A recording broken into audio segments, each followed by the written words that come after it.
Ok. Essa coisa vocês falem. Vamos lá.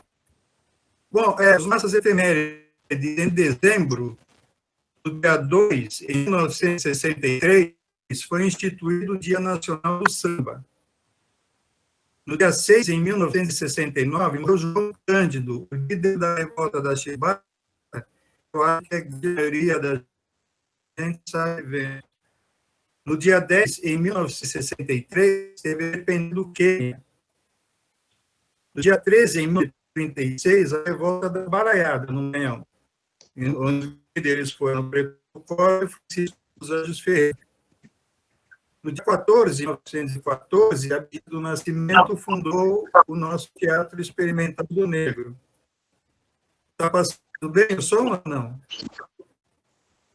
Está tudo bem.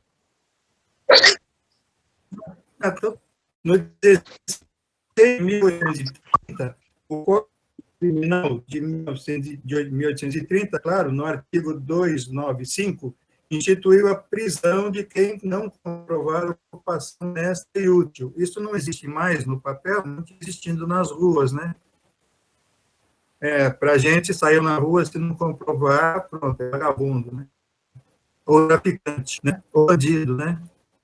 Bom, no dia 17 de dezembro, nós temos 3 eventos importantes. No dia 14, aliás, em 1434, e este é um fato que pouca gente conhece, os portugueses e os espanhóis já praticavam a escravidão.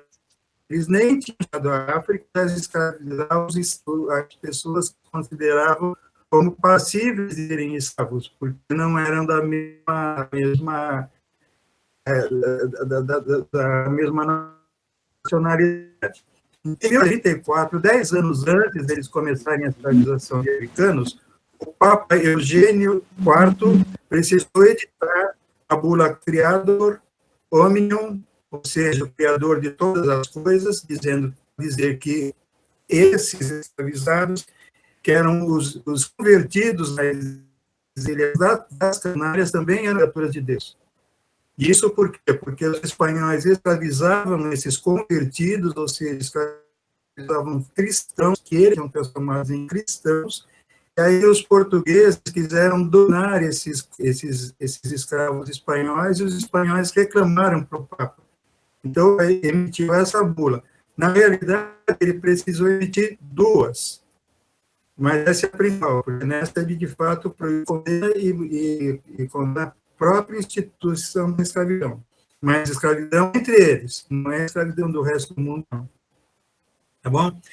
Em 1663, no mesmo 17, a rainha Zinga morreu, rainha de Angola, a nossa famosa rainha Zinga. Em 1985, só em 1985, quando grande parte de nós já estávamos nascidos e já estudávamos, a Lei 962, no Rio de Janeiro, proibiu a discriminação racial em elevadores. Antes, negros só podiam subir pelos elevadores de serviço. Isso, inclusive, aconteceu com Carlinhos Brown, quando foi visitar o seu Chico Buarque de Holanda, e não pôde entrar pelo elevador social. E aí parou essa coisa toda que acabou nessa lei. Bom, no dia 20 de dezembro de 1979, foi adotada a Convenção sobre a Eliminação de Todas as Formas de Discriminação contra a Mulher. E no mesmo dia, 6 anos depois, 1985, a Lei 7435 começou a condenar a discriminação no mercado de trabalho por motivo de raça ou cor. Mas isso acontece subsidiariamente de nosso racismo, que não é só estrutural, ele é também estruturante. O Laboratório Fleury foi condenado agora, essa semana mesmo, a indenizar uma pessoa até exatamente porque ela não queria alisar o cabelo. Então, tá por aí, rapaz.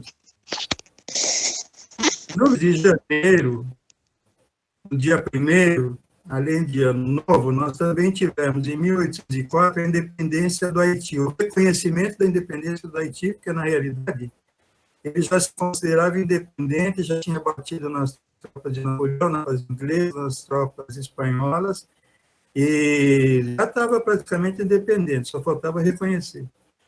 Em 1883, no dia 1º de janeiro, a vila de Agarape, hoje cidade de Redenção, onde está o Unilab, a sede do Unilab, lá no Ceará, libertou seus últimos 116 escravos. Essa libertação, de fato, começa 25 de março do ano anterior, por força, por ação dos próprios negros, tá bom?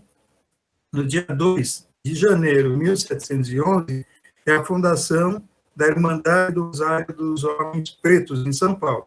E em 1837, o artigo 2º do artigo 3º da Lei número 1 do Rio de Janeiro começou a proibir os escravos e os pretos africanos de frequentar escolas públicas. E hoje em dia reclamam quando nos dão cotas, né? Proibir de frequentar podia, dar cota não pode. No dia 6 de 2003 começa a nossa confusão e a nossa afirmação, né? Que ainda não está pronta, mas a gente já, pelo menos, já tem base legal para forçar, pelo menos, as nossas a ação da nossa vida e nossa cultura na escola, que ninguém está muito preocupado, né? Mas foi promulgada a Lei 10.639, que determina o ensino das africanidades nas redes oficiais de ensino, o que a gente ainda está brigando para que aconteça, né? 17 anos depois. No Rio de janeiro de 1454, houve uma que é o Romanus Pontifex, do Papa Nicolau V, que instituiu o padroado. O padroado é o sistema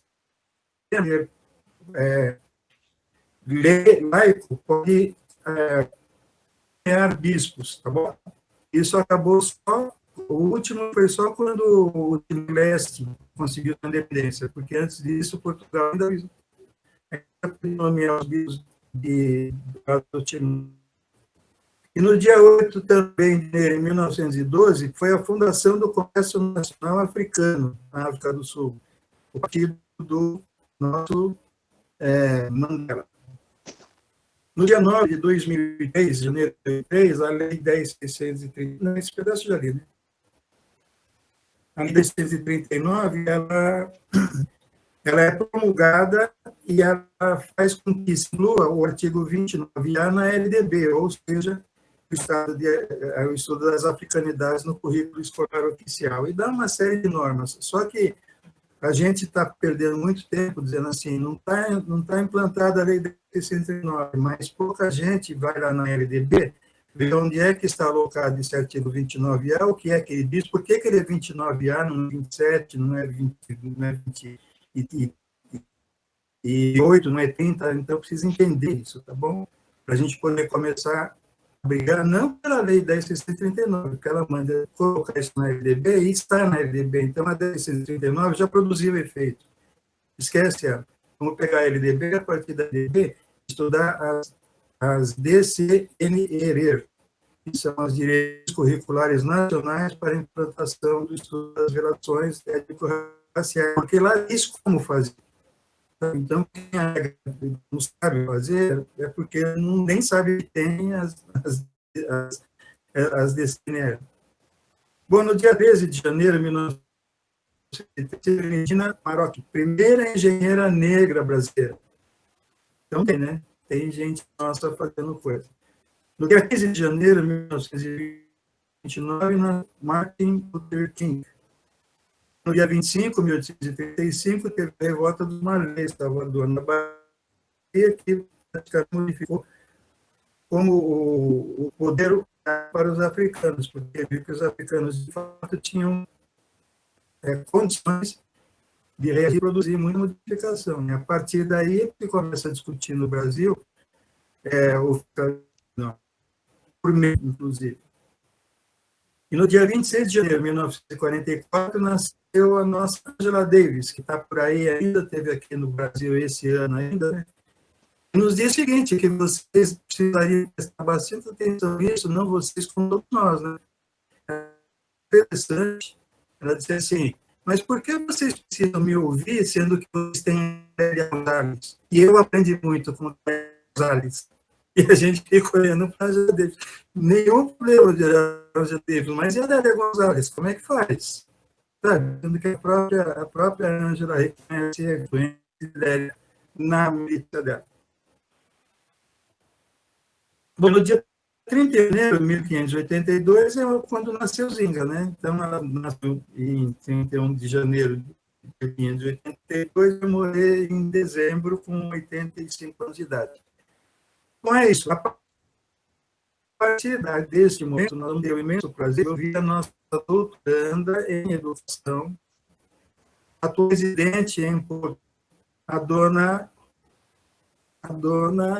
Mariana Marta de Cerqueira Silva, né? Uma das minhas ídolas. Tá bom, Mari? Mari é um dos ícones lá do nosso grupo de estudos de educação, territórios negros e saúde da UFSCar. Tá bom?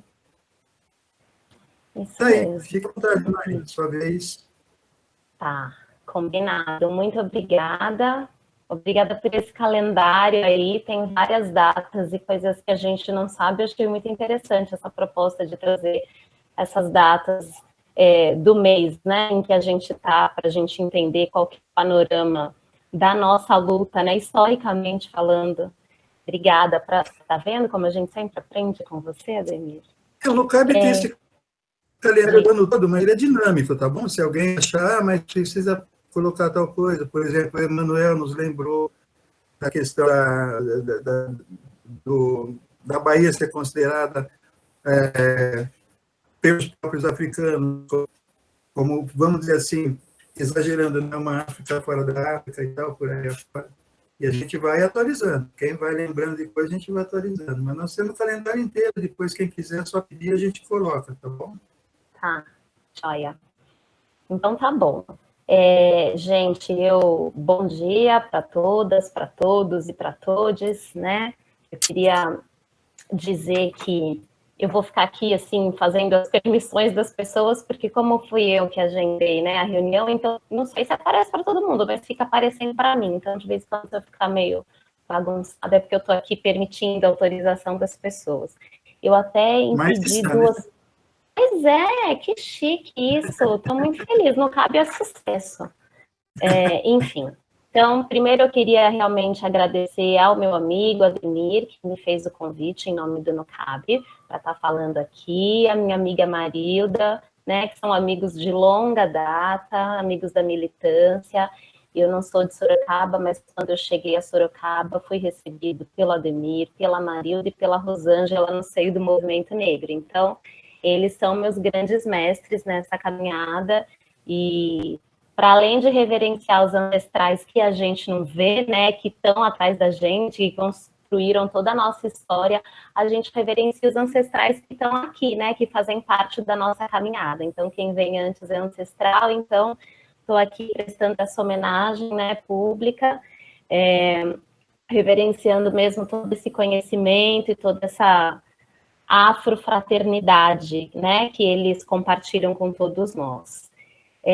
Queria agradecer ao NUCAB, enquanto núcleo, né, de cultura de Sorocaba, de cultura afro-brasileira. O NUCAB é importante historicamente, foi importante para mim na minha trajetória. Eu não cheguei a participar das formações que o NUCAB ofereceu. Quando eu cheguei a Sorocaba, o NUCAB não estava já tinha acabado, já tinha diminuído essa onda, né, das formações, estava em outras pegadas, e eu acabei participando, né, do Centro Cultural Quilombinho, que também é uma casa, né, de saber para mim, mas não cabe, embora não tenha feito parte dessa minha formação teórica, fez parte do processo de pesquisa, né, então para que eu me tornasse mestre em educação, o NUCAB colaborou bastante, né? Eu entrevistei a Ademir, eu entrevistei a Ana Maria e construí com eles e com outras pessoas um pouquinho as histórias e as experiências educativas dos movimentos negros de Sorocaba. Então, Quer dizer, o NUCAB, mesmo indiretamente, e na verdade diretamente, né, fez parte dessa minha trajetória, dessa pesquisa, então não tem como eu não agradecer e também reverenciar, né, esse núcleo de cultura que é tão importante para a cidade de Sorocaba. Foi importante e ainda é, continua construindo militância, né, e agora adaptada a essa nova característica de fazer esse processo virtualmente. Então, vamos seguir nisso, né. Eu vou compartilhar aqui a tela, vamos ver se dá certo. Como eu estou usando duas entradas, eu vou compartilhar por uma e vou falar com vocês por aqui. Por isso, se eu estiver viradinha de lado alguma vez, vocês me perdoem. Eu combinei que falar sobre infância, né? Também.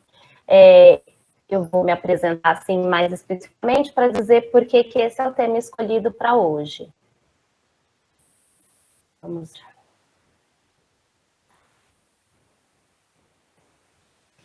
Agora eu já estou. Vou ocultar isso. Então, ele vai abrir aí. Essa é só uma representação. Como a Ademir disse, eu sou Mariana, sou Marta de Cerqueira Silva também, né? Tenho 2 nomes, 2 sobrenomes. Eu gosto muito dessa coisa de ter 2 nomes e sair botando 2 nomes em todo mundo da minha família também. Mas eu sou pedagoga, eu sou da educação, de todas as partes da minha formação. Antes de fazer pedagogia, eu fiz magistério. Falar que fez magistério entrega um pouco, né, a idade que a gente tem, mas tudo bem.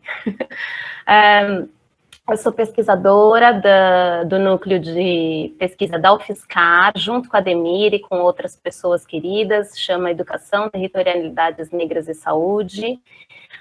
Eu sou integrante de um movimento negro constituído por mulheres, chama-se Coletiva Corpos Insubmissos, e tudo isso dentro da perspectiva também do tempo. Tá? Então, a gente vai navegando por esses universos. Vamos começar falando um pouquinho de africanidades, tá? E para falar de africanidades, eu trouxe aqui um cara bacanésimo, né?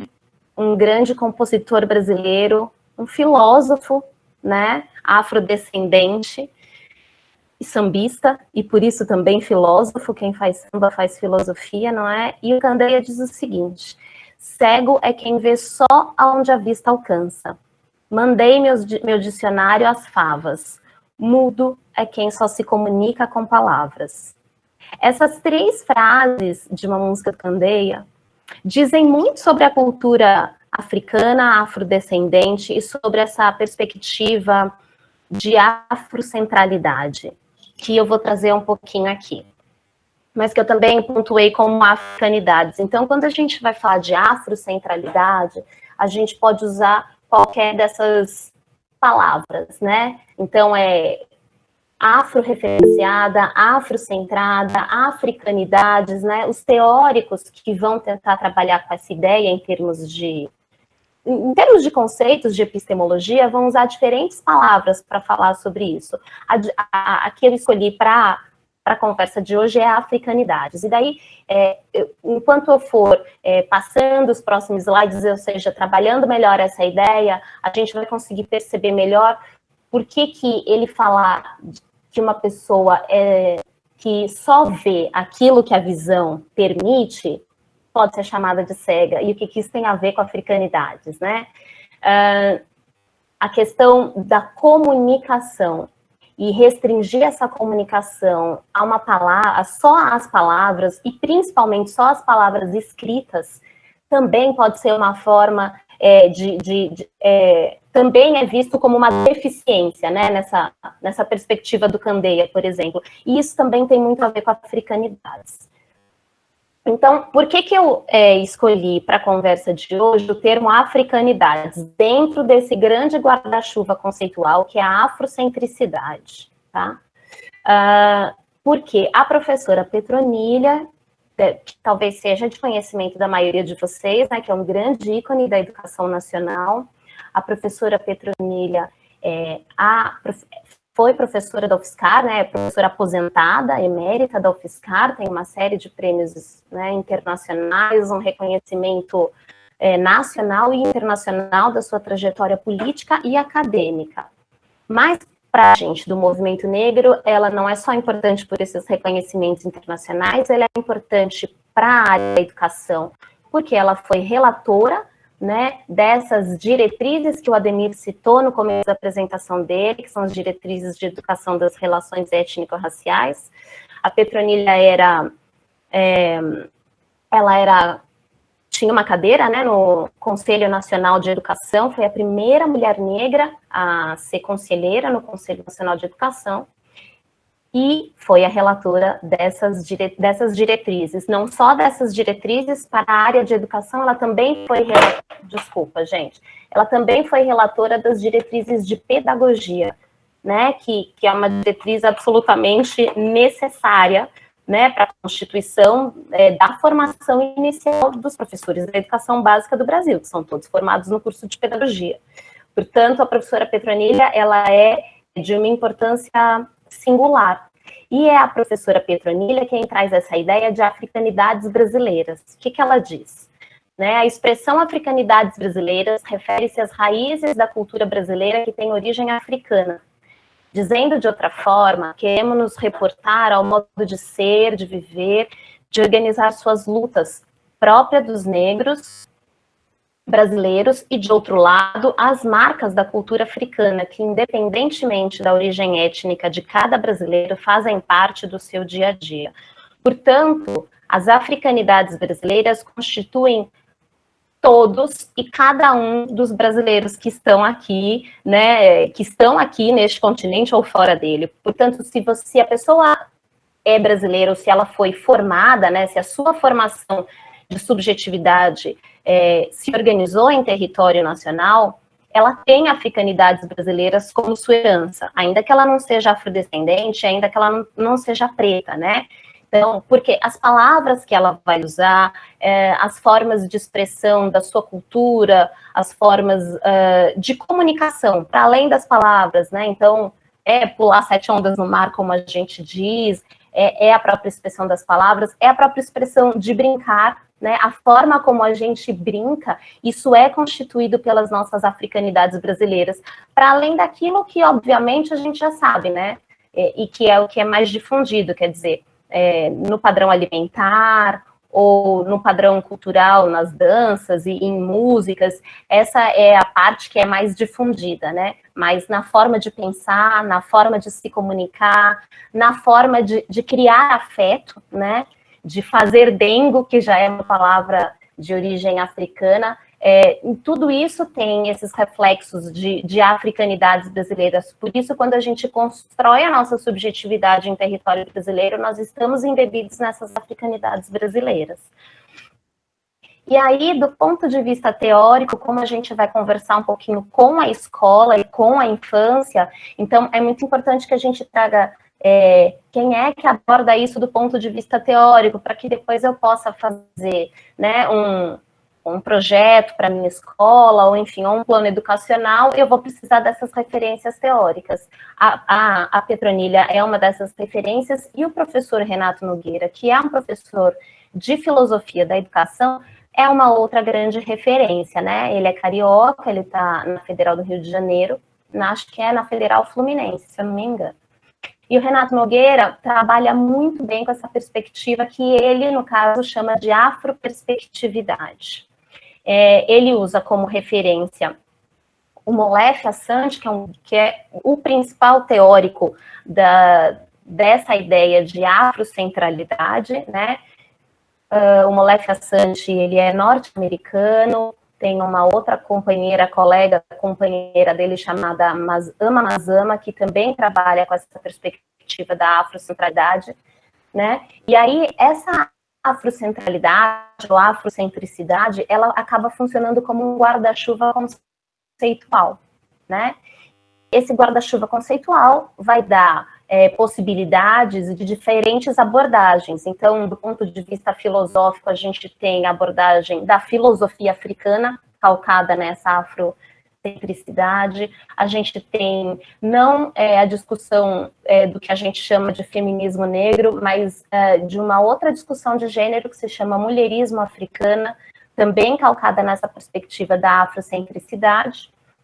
E o Renato Nogueira vai trabalhar com a questão da infância, mas para isso ele define o que é a afroperspectividade. E aí, de alguma forma, isso remete a algumas questões que o Candeia disse lá atrás, né? Olha, a afroperspectividade é uma cosmosensação de distintas naturezas. Por que ele usa essa ideia de cosmosensação? Na perspectiva ocidental, a gente fala muito de cosmovisão, que é um processo de conhecimento estabelecido pela perspectiva da visão. Faz muito com as crianças na escola, né?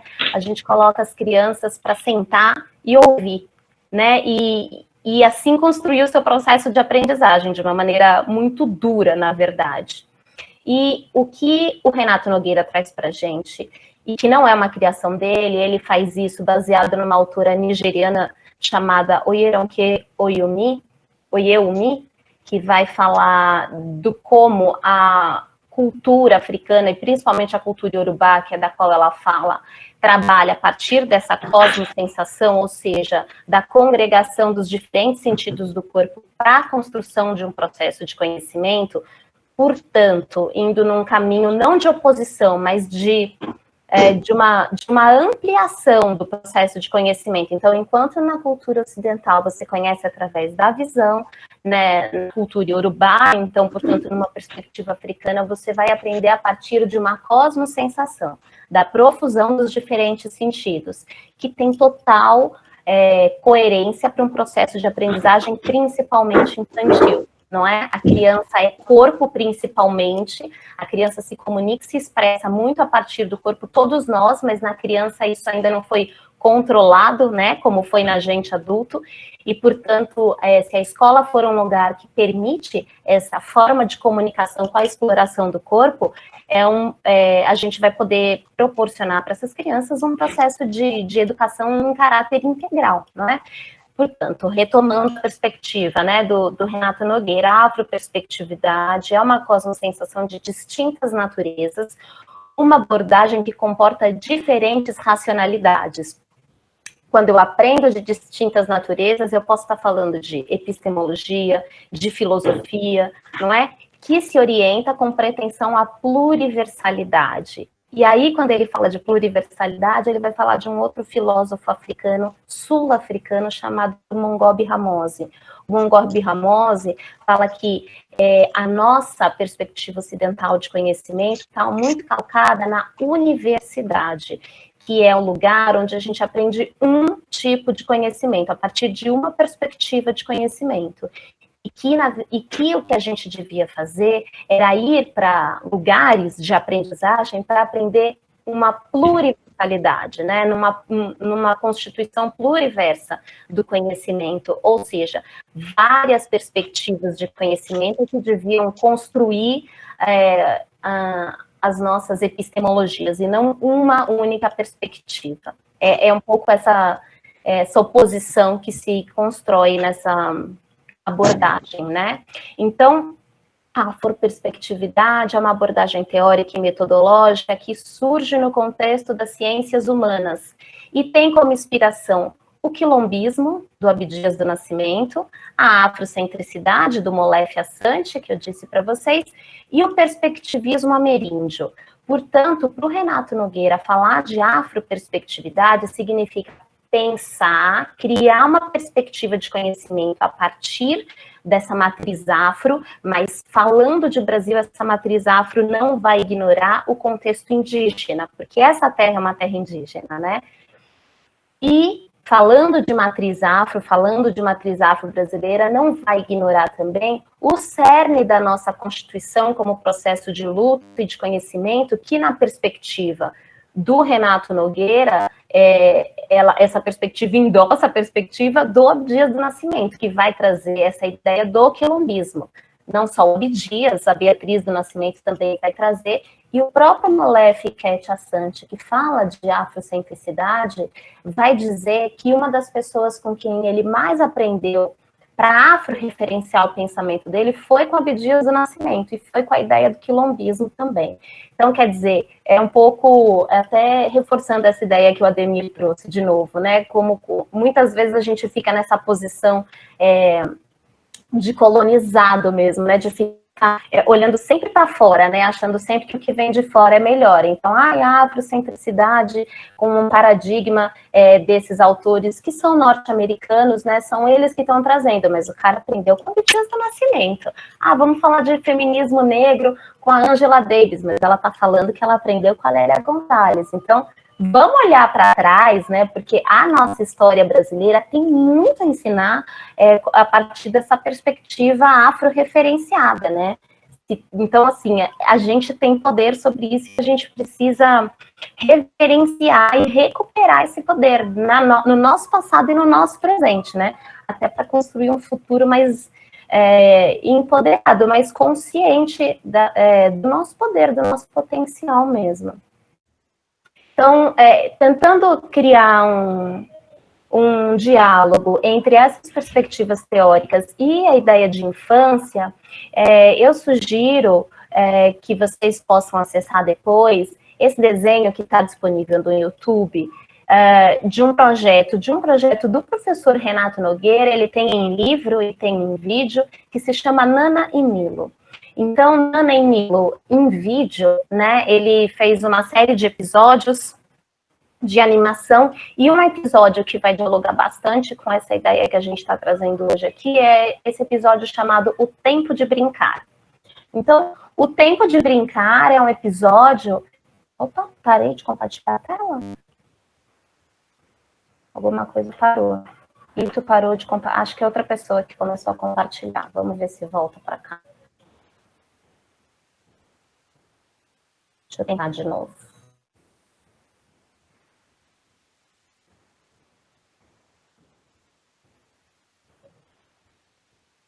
Espera aí que eu vou retomar a apresentação já.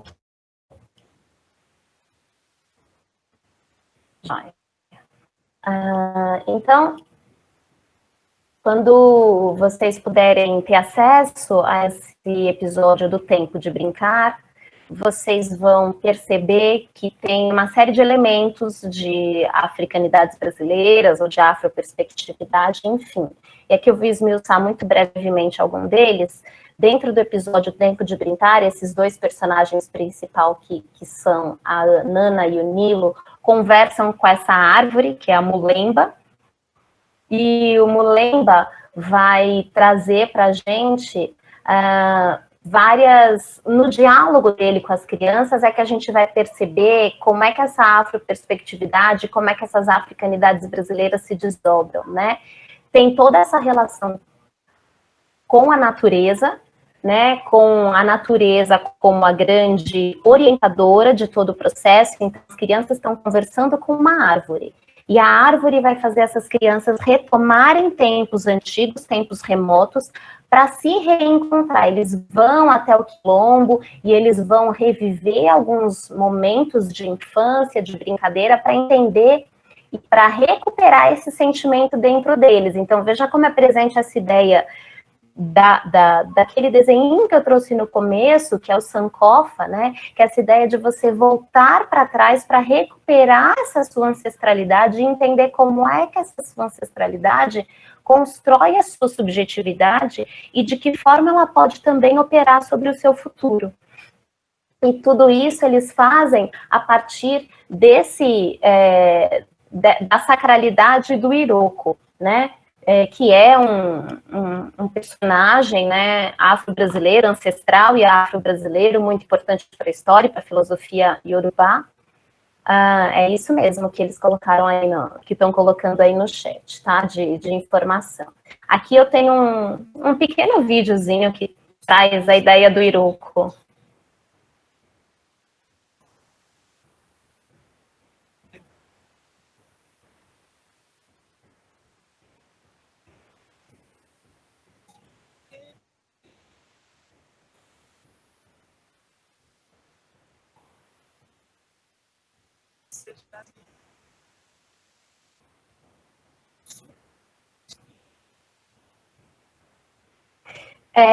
Então, o Iroko vai trazer para a gente essa perspectiva do tempo e como ela é importante para a constituição da nossa subjetividade. Então, como a gente vai abordar o tempo ainda um pouquinho mais para frente nessa apresentação, a gente fica já com essa primeira impressão sobre a questão do tempo.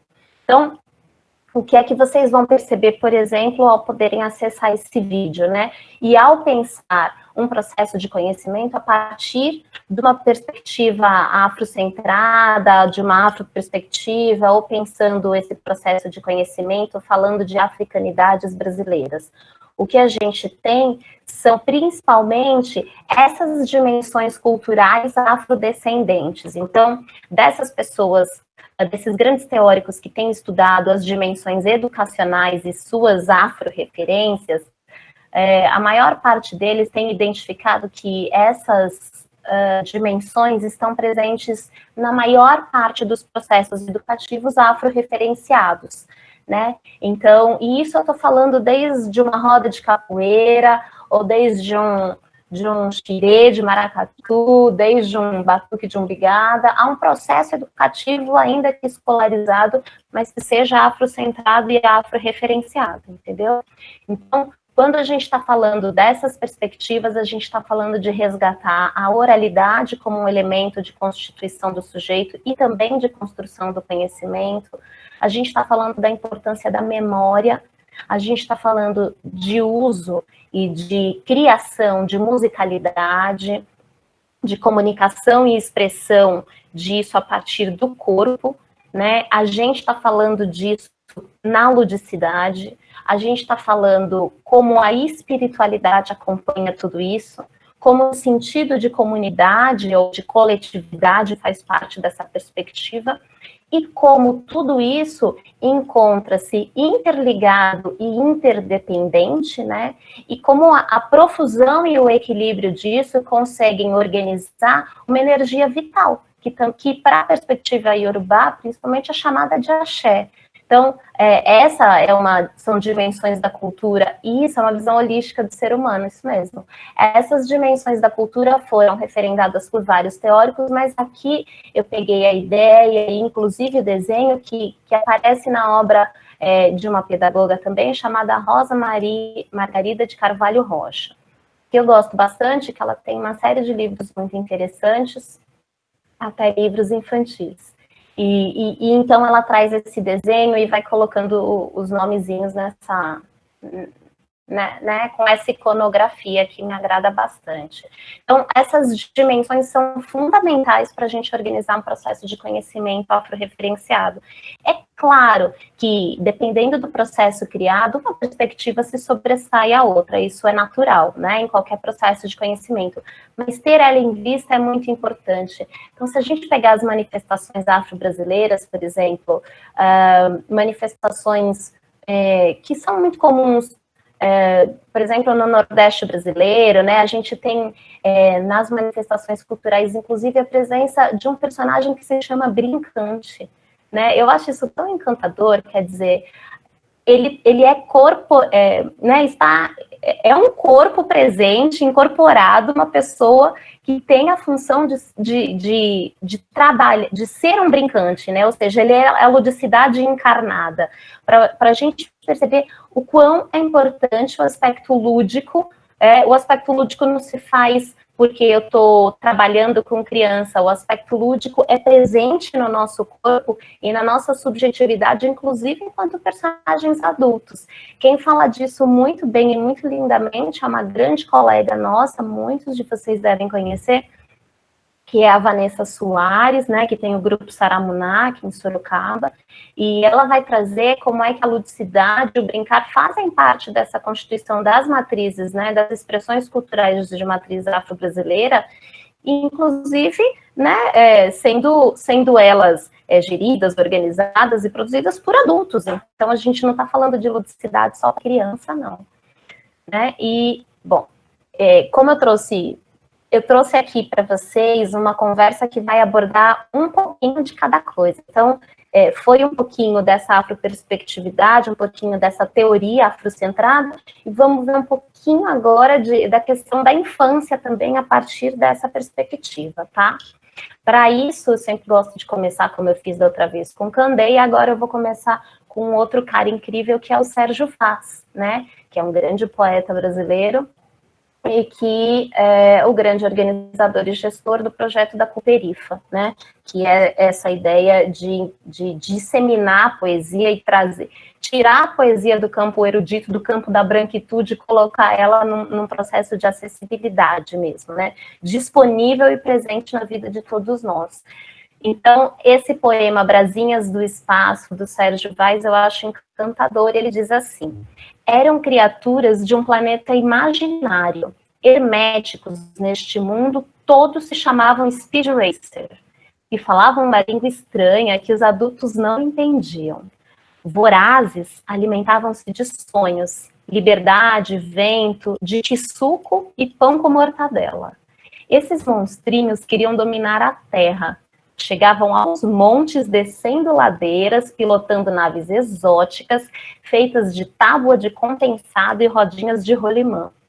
Não fosse o tempo, teriam dominado o universo. Não fosse o tempo, porque o tempo passa, né? E eles deixam de ser criança e deixamos todos de ser desse planeta imaginário na maior parte das vezes, né? E nos adultocemos, como diz o Renato Nogueira, é um adoecimento virar adulto na maior parte das vezes, né? Mas voltando para a infância, quando a gente fala de infância, a gente está falando, obviamente, de um sujeito histórico e de direitos, né? Eu estou casando aqui o sentido de infância com o sentido do que está estabelecido nas próprias diretrizes de educação que orientam a perspectiva da educação infantil, tá? Então, eu estou falando de um sujeito histórico e de direitos, né? No dia de hoje, no século XXI, já é essa, felizmente, a conclusão que a gente chegou, né? Mas é uma criança que faz amizades, que brinca com água, com terra, com faz de conta, que deseja, que observa, que conversa, que constrói sentidos sobre o mundo, né, sobre identidades pessoal e coletiva, que produz cultura. Então, eu estou falando de uma categoria que está organizada dentro da educação infantil, mas que ela supera a educação infantil. Muitas vezes as pessoas e as instituições, né, escolarizam a educação infantil e esquecem que já é um problema, né, escolarizar a educação infantil, porque você rouba a possibilidade de vivenciar a infância a partir da cosmopercepção, como diz a Ronquet, como reforçou o Renato Nogueira, e no final a gente reduz e pensa que a educação infantil, que a infância se refere, se restringe àquilo que limita a educação infantil. Então, antes era até os 6 anos, agora até os 5, e a gente acha que a infância acaba aí, mas não acaba, né? A infância vai muito além disso. Eu tenho um filho que está no 5º ano e ele está vivendo a infância ainda, né? E depois, o que a gente deseja, e eu acho que é aquilo que pode nos mover e nos ajudar, nos ajudar a nos reconstruir, principalmente nesse tempo de doenças, são características que são inatas da infância, não é? Como a própria ludicidade, não é? Como acreditar no outro, acreditar mesmo, né? Que é como a criança faz. A criança se entrega para as pessoas, né? Se entrega para um adulto que se torna uma referência para ela. Então, talvez a gente poder ampliar esses nossos laços de coletividade, né? E acreditar, né? E doar-se também para os outros, pode ajudar a construir uma humanidade mais saudável, que é o que a gente está precisando. Então, olhar para essa nossa infância e resgatar aquilo que é de produtivo, aquilo que talvez tenha sido perdido, mas que a gente possa recuperar, talvez possa fazer da gente adultos mais saudáveis mesmo. E eu acho que a afroperspectividade vai ajudar bastante nisso. Então, no sentido de pensar a infância em afroperspectiva, a gente está falando dos cosmos sentidos que permitem reinaugurar experiências e produzir mais valia de animação. Quem está falando disso é o Renato Nogueira, né? É uma frase que eu recupero da teoria dele, e aí eu vou explicar um pouquinho mais disso, né? Então, produzir mais valia de animação, de vivacidade, uma mais-valia de vida, irredutivelmente qualitativa, nivelada de forma ativa como viver. A infância é a emergência de um acontecimento que interrompe o fluxo corriqueiro das coisas. Então, se a gente tem uma linearidade que muitas vezes é desejada, principalmente quando a gente está falando de escola, o que a gente tem com uma infância viva, com uma infância que pode ser vivida na sua maior profusão, na sua característica mais holística, o que a gente tem é uma mais-valia de vida, né? O que a gente tem é uma profusão de vida, de qualidade, de animação, como diz o Renato Nogueira, e é por isso que ele interrompe um fluxo corriqueiro das coisas, né? Então, era uma vida... às vezes as pessoas falam de equilíbrio, embora eu adore meditar, né? Às vezes as pessoas falam de equilíbrio como se fosse um constante estado de meditação, de contemplação, em que você fica em silêncio. Mas às vezes o equilíbrio vem dessa movimentação e dessa animação, né? Porque ele traz para a gente vida, traz para a gente ânimo. E a gente precisa de ânimo para seguir, né? É esse ânimo, esse estado de espírito modificado e movimentado mesmo, né? É que vai consolidar, é que vai concretizar para a gente a perspectiva do que é estar vivo. E a infância faz isso de uma maneira surpreendente, né? A criança permite que a gente perceba que a vida pulsa e que a vida é urgente, né? Então, essa ideia de pensar a infância em afroperspectiva restabelece a infância como uma condição humana capaz de reunir experiências espirituais restauradoras e ações políticas transformadoras e democráticas. Porque a partir do momento em que a gente consegue pensar a nós mesmos, né, a partir dessa perspectiva, a gente consegue organizar uma outra ação política, a gente consegue validar aquilo que antes não tinha valor, porque a gente não considerava a importância do ânimo, não é, da vida, do pulsar da infância como uma categoria fundamental na constituição da nossa subjetividade. Então, pensar a partir dessas categorias pode e provavelmente provoca ações políticas transformadoras nessa perspectiva que quem acredita em educação e quem acredita em educação e pode afro-referenciar essa crença, essa perspectiva, é nesse caminho que a gente se pauta, não é? De entender que as ações políticas de fato vão se organizar nessa ideia transformadora e democrática. Mas uma outra construção muito importante e, infelizmente, muito real, e que a gente tem que ter consciência é que falar de infância em afroperspectiva dentro do mundo ocidental que a gente vive é falar da realidade legal e letal que nos acompanha. Então, as nossas crianças negras, as nossas crianças afrodescendentes, elas são crianças quanto mais claras elas são, né? À medida que elas vão escurecendo aos olhos da sociedade, principalmente aos olhos que criminalizam a nossa subjetividade negra, esses olhos vão vendo essa criança como um menor infrator, não é? Então, nascer negro no Brasil é crime com pena de morte. E a morte, às vezes, e como a gente vê recentemente, cada vez mais, infelizmente, ela sequer espera o estágio adulto, né? Essa criança já é morta na sua própria... essa pessoa já é morta na sua própria infância. Então, essa é uma realidade que acompanha a ideia do que é pensar em afroperspectiva, pelo menos no território ocidental. É dentro desse contexto que a gente se se situa, não é? E é nesse sentido que eu digo que a gente precisa ter dimensão do que é que significa essa infância em afroperspectiva, para que a gente possa mover uma ação política transformadora e democrática de forma a confrontar essa realidade que está aí, de entender a criança preta como um menor infrator e não como uma infância e não como uma criança, né? E aí, trazendo um pouco dessa filosofia africana, o que a gente tem por exemplo, a história dos gênios e BGs, né, que são crianças que vão salvar uma comunidade inteira da morte. Então, quer dizer, está na infância o potencial de salvar a humanidade da morte. E a história dos IBGs conta isso de uma maneira linda.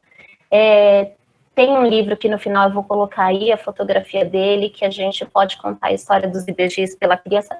Esse livro que eu vou colocar é esse que está aí, né? Tem a foto dos gêmeos, que tem a ilustração, uma ilustração dos gêmeos, que são orixás, não é? E tem a história de quem eles são, mas não traz histórias sobre eles, só conta quem são os IBGs, não é? As histórias, os itãs, a gente vai encontrar em livros de outros teóricos, alguns teóricos brancos, como Pierre Verger, como Reginaldo Prandi, por exemplo, mas há outras pessoas já, né, escrevendo itãs e trazendo essa perspectiva das histórias afro-brasileiras e da filosofia iorubá para a nossa realidade, né, para o nosso dia a dia, para o nosso cotidiano. Então, as histórias dos IBGs são uma história que reforçam essa ideia da importância da infância e desse poder transformador que existe. Existe um grupo de Sorocaba, que é o Tempo de Brincar, e o Tempo de Brincar tem uma música muito bonita num projeto que eles fizeram chamado Ciranda dos Orixás. Eles dedicaram uma música para os IBGs, é uma música que também está disponível no YouTube. Eu recomendo, porque ela é muito bonita. Ela tem uma participação de uma cantora que eu não vou me lembrar o nome, mas de uma cantora negra, porque a dupla Tempo de Brincar é uma dupla, né, é um casal branco. Mas é uma canção belíssima, vale muito a pena para a gente olhar. E aí, a última pequena parte dessas nossas reflexões de hoje, não é a última, é a penúltima, é falar sobre a escola. E aí, para falar sobre a escola, a gente tem aqui um outro poema, um poema da Carolina Rocha, né, que tem um pseudônimo de Dandara Suburbana, ela também está aí pelo Instagram, e ela faz uma série de cursos e oficinas de escrita. A Dandara tem um poema que vai ajudar a gente a pensar um pouquinho essa questão da escola. E o bom é a gente pensar isso na perspectiva de educadores, né? Embora nem todos aqui sejam educadores, mas falando de escola e falando de educadores, a gente pensa na criança e a gente pensa na gente enquanto criança, porque já fomos todos crianças também, não é? Então, para educar, é muito importante que a gente recupere a nossa própria infância também. Então, que diz a Carolina, crianças brincam na espiral da vida. O lúdico dispensa o luxo. Crucial é acumular vontade de criar. Mundos possíveis são erguidos todos os dias em pequenas retinas que, sem lupa, enxergam toda a grandiosidade da vida. Aonde a gente se perdeu da criança? Nos pactos de silêncio com os abusos ocorridos dentro da própria família? Ou nas incontáveis vezes que nos sentimos frágeis e sozinhas? Faz tanto tempo que a gente nem sabe. Com quantos traumas se constrói a verdade? Dezenas, centenas, milhares? Mas por que mesmo assim ainda bate saudade? Porque não existe só vulnerabilidade, mas força, leveza e criatividade. Essa transgressão de acordar um dia e poder ser gatinha, princesa ou heroína, mesmo com os desafios da vida, Tem criança que não teve a chance de ter infância e criou outras tantas. Elas cresceram cheias de dores e desejos. Quem acolhe os sonhos perdidos nos olhos de quem já é adulto e continua ferido? Crescer te dá a chance de poder fazer carinho nessa criança perdida, que mora dentro de você, ou está do seu lado, em seu entorno e convívio. Acolher a si mesmo te faz olhar por todo o coletivo. Por isso, reforçamos que o amor é um tremendo ato político. Tá? Então, pensar escola em afroperspectiva significa repensar-se, não é, enquanto educador, repensar a infância, né, que faz parte da sua constituição, e pensar na escola como um espaço de vivência coletiva, às vezes comunitária, organizado para potencializar a energia vital das crianças e, portanto, da sociedade. Organizar aquela cosmosensação, não é? Como processo de conhecimento. Organizar atividades escolares, né, que devem combinar aqueles elementos da cultura afrodescendente, a oralidade, a musicalidade, a ludicidade, corporeidade, ou seja, trançar características que são da infância para recuperar as memórias que dão sentido ao espírito daquela sociedade. E aí eu não estou falando de espírito aqui num sentido religioso, mas eu estou falando num sentido filosófico mesmo. Na própria filosofia, inclusive, tomara que não acabe a bateria. E o pior é que é capaz de apagar. Se apagar, eu ligo de novo, tá, gente? Na própria filosofia, inclusive na filosofia ocidental, se usa muito essa ideia de espírito para se referenciar a sociedades antigas. Então, o espírito da sociedade no século, né, no século XIII, no século XIV, enfim. E aí eu estou falando do espírito de uma sociedade no sentido de pensar em afroperspectiva. Então, quando a gente está falando de oralidade, de musicalidade, de ludicidade, de corporeidade, eu estou falando de pensar a educação dessa forma para construir uma sociedade com um novo espírito, com um espírito afroperspectivado, vou chamar, não é? Então, reconhecer que a cultura brasileira é composta de africanidades implica em reconhecer heranças africanas e afrodescendentes para identificar no cotidiano de nossas vidas aquelas que estiveram intencionalmente silenciadas pelo sistema de opressão social e racial, a que foi e ainda é submetida a população negra no Brasil. Portanto, a gente só reconhece africanidades que estão presentes em nós quando a gente toma consciência de que características e situações da nossa vida são afro-referenciadas. Por isso que a gente precisa explicitar esses conhecimentos para que a gente possa perceber o quanto deles nos constituem, não é? Para que a gente possa parar de olhar esses conhecimentos como se eles fossem estrangeiros a gente, não é? E aí, o último pedacinho de excerto, né, e que, na verdade, né, essa característica do tempo é uma característica que vai congregar o sentido de escola, o sentido de infância e o sentido de afroperspectividade, porque o tempo é uma coisa que nos une, não é? A quem fomos, a quem somos e a quem seremos, né? Nesse sentido africano, né, filosoficamente africano, a gente pode dizer o seguinte: a partir de leituras afrocentradas, podemos considerar que em muitas culturas africanas, e sobretudo em muitas das referências afrodescendentes que se refizeram em território brasileiro, existe uma orientação da vida em favor do passado, o que significa buscar na tradição uma alternativa para o presente. Então, quando a gente fala de consciência negra, a gente está falando de explicitar os conhecimentos africanos e afrodescendentes, tomar sentido, né, tomar conhecimento dessa tradição do passado e de como é que ela constitui a nossa subjetividade hoje, para que aí, como está escrito nessa frase, orientar a vida em favor de reconstruir, de recuperar, de dar novos significados para esse passado e de construir novos futuros também, né? Então, essa orientação entra muito como essa referência à filosofia iorubá mesmo, que coloca o Ori como grande orientador, né? E na nossa perspectiva decolonial, suleador e não norteador, mas suleador da nossa constituição de vida, né? Do nosso presente e do nosso futuro. O Renato Nogueira, então, vai trazer para a gente que pensar infância significa pensar nessa dimensão temporal, porque significa olhar para trás e fazer essas perguntas, né? Como é que sua infância se reflete no seu presente? Como é que ela te ajuda a construir o futuro, né? Então, seria a infância algo que está no nosso passado? Só no nosso passado? Será que a gente não traz infância para a gente no dia de hoje? O que é da sua infância que conversa com você ainda hoje? Então, começar a olhar essas dimensões que a cultura ocidental muitas vezes compartimenta, né, e coloca em determinadas caixinhas, tirar essas caixinhas e permitir que esse tempo possa movimentar esses conceitos, né, de maneira que eles possam conversar com a gente no que foi, no que é e naquilo que será também.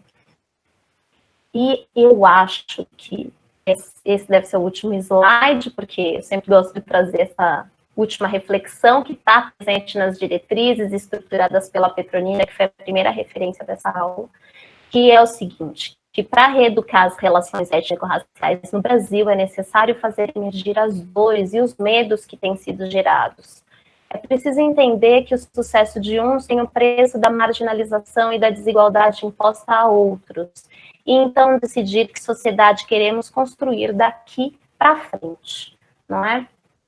Por último, agora sim, o provérbio africano, que para mim é muito importante: quando não souberes para onde ir, olha para trás, saiba pelo menos de onde vens. E eu acho que esse é um compromisso político que a educação também tem que ter, né, com as nossas crianças, permitir que essas crianças possam saber de onde vêm, para que elas possam construir outras relações étnico-raciais e outras relações políticas que são urgentes na nossa sociedade, não é?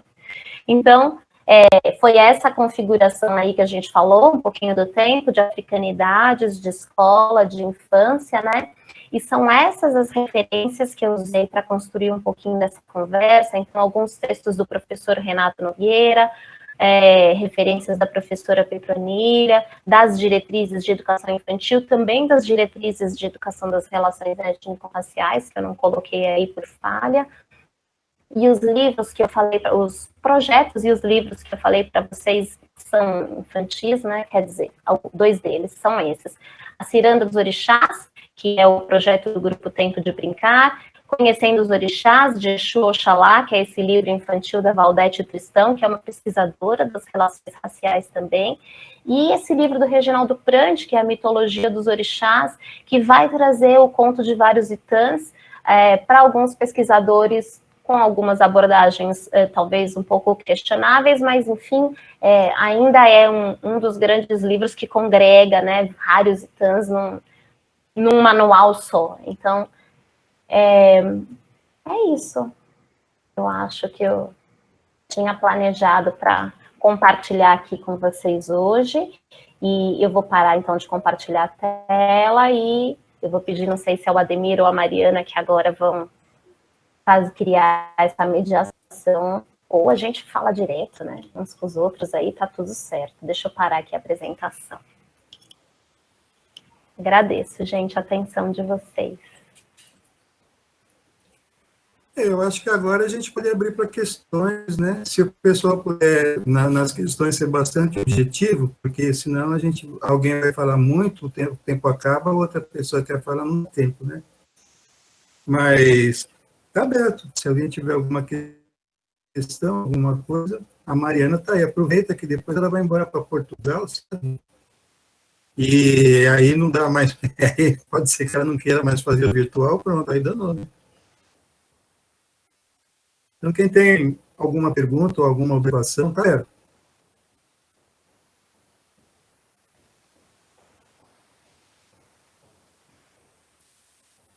Claudineia está dizendo aqui obrigado, está agradecendo e tal. Questionamento ninguém tem? Ficou bem claro, assim? Às vezes, nos questionamentos, a gente fica assim meio... Não sabe se foi tão ruim que não deu nem questionamento, ou tão bom que nem precisa de questionamento. Para mim sempre foi muito bom, né? Eu vi a Mariana, a própria voz dela, o jeito de falar, parece que é um acalanto, né? Um cafuné, né, Mariana? Um cafuné, um dengo, né? Para a gente usar a africanidade para falar. Eu agradeço essa atenção. Ademir, tem uma pergunta aí do Emanuel, dá uma olhadinha aí. Pode fazer, está na sua disponibilidade aí, pode fazer. Ou o próprio Manuel, né? Né, irmão? Ele falou que está sem áudio, mas eu vi a pergunta.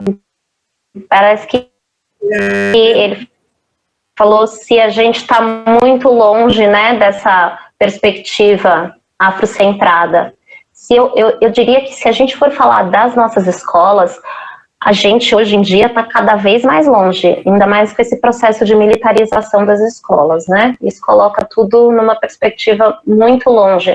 Mas, assim, essa perspectiva está longe em projeto institucional. Então, se eu falar de uma perspectiva institucional, ou seja, da organização das escolas pelo governo, isso está muito longe, né? A gente tem, o governo constrói escolas, principalmente de educação infantil, como às vezes eu já vi escolas que, para mim, remetiam a jaulas, remetiam a zoológico, né? Escolas em que o tanque de areia é enjaulado, literalmente, sabe?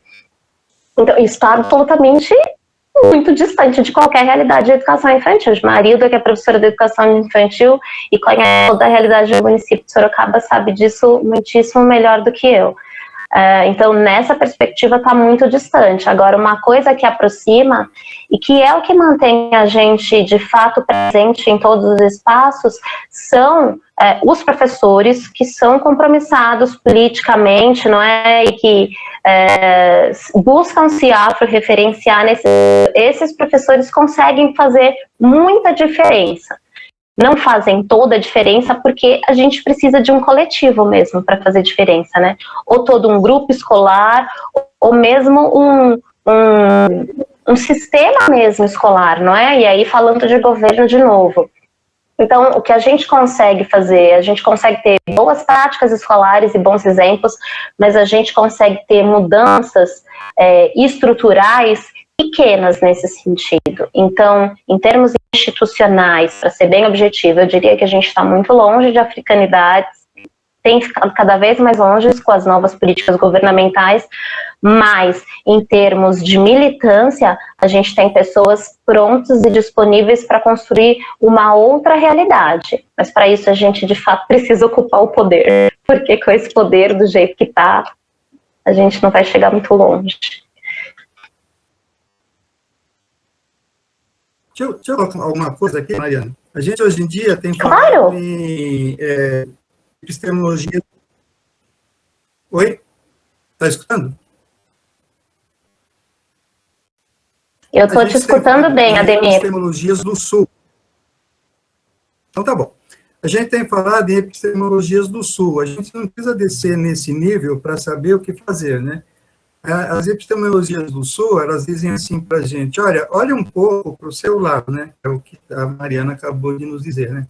Se olha um pouco para o seu lado, porque olhar para a Europa, e a Europa parece como um sol, e quem olha muito para o sol, ou fura a vista ou queima a retina, né? Então, acho melhor a gente olhar para o lado e colocar como filtro, a gente colocar a afrocentricidade. O que a afrocentricidade diz? A afrocentricidade diz assim, olha, nós somos nós, porque nós estamos entre nós. Não tem indivíduo em si. O indivíduo sabe que ele é incompleto. E aí, os professores podem utilizar aqueles pilares da cultura africana, oralidade. Precisa falar com criança, ele é analfabeto, você tem que usar oralidade para falar com ele. A criança brinca, usa a ludicidade. Como vai usar a ludicidade? Para não ir longe, para não ir muito longe, tudo que você faz com criança é lúdico. Aí você vai ter a brincadeira de roda. O que é a roda? É um círculo. O círculo, se entrar mais uma criança, continua círculo. Se sair uma criança, continua círculo. Aquilo não se desmancha. No círculo, eles estão olhando de frente um para o outro, não estão olhando para a nuca de ninguém. Eles começam a se ver como iguais. Ali você conduz, eles ser uma comunidade. Então, esses pilares da cultura africana, eles podem ser utilizados a partir dessa criança. E nessa criança, você, como professor, não ser o dono da criança, nem o dono da jaula que a Mariana está falando, mas sim o condutor. A função do professor é conduzir, deixar que as pessoas aprendam. A função do professor é ter mais ouvido do que boca, é você ouvir o que as crianças estão dizendo, porque aí você consegue absorver essa sociedade que você tá mexendo, e por eles mesmos você conhecer a sociedade mais ampla, porque você vai conhecer a sociedade onde eles vieram. É isso mesmo, Sim, nessa função de orientar, né? Orientar. Orientar. E você vai fazer o que com esse ori? Proselitismo? Não, ele tem que ser o que ele é, porque se ele deixar de ser o que ele não é mais o que deveria ser. E a criança é alguém que vai ser. E quando adulto, perceba que você continua sendo, nunca está, tá bom? Então, o professor tem que ter esse olhar, sabe? O professor reflexivo, o professor que está dentro de uma ideia de simplicidade, olhando esses pilares, sabe? Que não precisam ficar na infância, você pode fazer isso em qualquer momento, ter moralidade, ter a sua disponibilidade para ouvir, para retornar, para ajudar a ensinar, porque aí você está também se ajudando a aprender. A gente, quando recebe perguntas, é o único momento que a gente pode descobrir o que não sabe. E a ciência não está pronta, ela é feita de dúvidas, de incômodos. Sabe? Então, a gente tem que ter essa ideia de que essas crianças são aprendizes naquele momento, mais aprendizes do que nós, mas nós não deixamos de ser aprendizes. O dia que nós deixamos de ser aprendizes, a gente pode pegar o vírus, qualquer vírus, o próprio ebola, e não tomar remédio, porque tá bom morrer. Não serve para mais nada. Não serve para mais nada. Nem para ancestral, né? Porque ancestral está sempre nesse processo de diálogo com a gente também, não é? A gente tem que olhar esse nosso círculo horizontal, mas também verticalmente, sabe? Você tem que olhar para trás. Os ancestrais vieram antes. Você só sabe de onde veio, onde... Sabe? Então, esses pilares, quando a gente começa a pensar nesses pilares, você consegue saber o que fazer com a criança, porque a partir da criança você vai saber o que fazer com o adulto. Então, dentro da epistemologia, para eu parar de falar muito, é o seguinte, essas epistemologias do Sul, elas nos dizem assim, já desde Milton Santos, ele tem o livro dele, fala assim, da totalidade ao lugar. Você tem que agir no seu lugar, olhando a totalidade, e não deixar se influenciar simplesmente pela globalização. No seu lugar existem coisas para fazer. Tem o seu filho, tem o seu pai, tem a sua sociedade. Não precisa ser professor, precisa ser gente para enxergar onde se está. E neste local, você vai começar a influenciar o que depois das 50 gerações pode ser global. Mas se não começar, o baobá nasce de uma semente. Entendeu? Então, é bom a gente, pelo menos, se colocar no lugar de uma semente, mas com perspectivas, senão você sai se batendo por aí. Então, você tem uma perspectiva, olha, o que eu quero chegar é tal lugar, quero que o meu filho seja um bom cidadão. Bom, para ele ser um cidadão, ele tem que conhecer a sociedade onde ele está.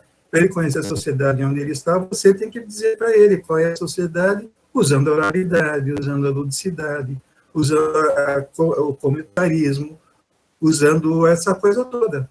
Sabe? Que os instrumentos estão aí. E quem lê, por exemplo, nas DNR, principalmente no parecer e na resolução, vai saber o que está escrito lá para fazer.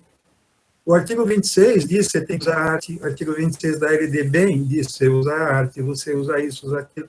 Use isso africanamente. A ludicidade, só não fala muito em brincar, traz para fazer uma baiomi como atividade das crianças. Depois faz um teatro com essa baiomis, e não precisa ser de pano preto, qualquer pano, até para você mostrar que não faz diferença a cor. E aí você começa a distribuir, a derrubar o racismo. Sabe? São coisas assim que eu acho que dá para fazer. E por aí fora, o resto é criatividade voltada para o ambiente que você está. Cada classe de aluno é uma classe. Cada um está formatado por um monte de outras pessoas que formam uma comunidade que você tem que olhar como única. Sabe? Embora igual, mas é única. As pessoas que estão lá estão naquela classe, não estão na outra, entendeu? É única. Aí você olha o grupo, mas não deixa de olhar um a um. Acho que é isso. Esse silêncio é porque eu parei de falar, tá bom? Não, eu acho muito interessante. Tem uma parte da sua fala que me chama a atenção, que é essa ideia da diferença, né? Muitas vezes na educação infantil, os trabalhos que envolvem as relações étnico-raciais estão baseados na perspectiva da diferença apenas, né? E o grande problema que a gente tem na sociedade uma das principais questões que envolvem essa complexidade, que são as relações raciais entre negros,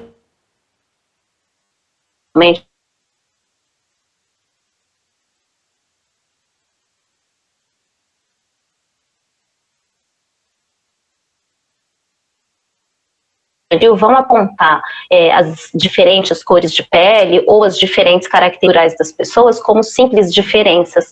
E o que aos poucos a gente tem que fazer essas crianças perceberem, conforme elas vão ficando grandes principalmente, é que essas diferenças têm valores diferentes na nossa sociedade.